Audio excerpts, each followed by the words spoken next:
কালকে সকালবেলা তো আমরা সবাই তো সকালবেলা শুনছি যে তারা রাত্রেবেলা দিয়ে গেছিল এই নিউজটা ক্লাবের সামনে অ্যাক্সিডেন্ট হয়েছে আর কি। অ্যাক্সিডেন্টে কীভাবে হয়েছে কি শুনছি? কীভাবে হয়েছে এটা তো আমরা সঠিক করতে পারতাম। তারা কই যেতে আসলো দুজন? এটাও সঠিক জানি না। দুজন কি বন্ধু আসলো? বন্ধু আছে। কি কইয়া বাড়িতে গেছে?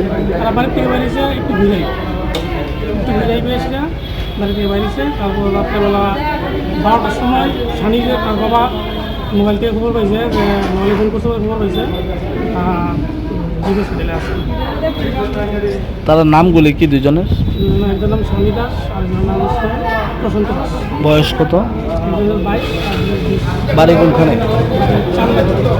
তো এই একসাথে কি মারা গেছে? একসাথে না, দুজন একসাথে না, গতকালকে একজন মারা গেছে। হেলমেট আসলো নি তার মাত্র যখন ঘটনা হয়েছে? এটাও সঠিক করতে পারতাম না। স্কুটিটা কার আসলো? স্কুটিটা স্বামী দাসের।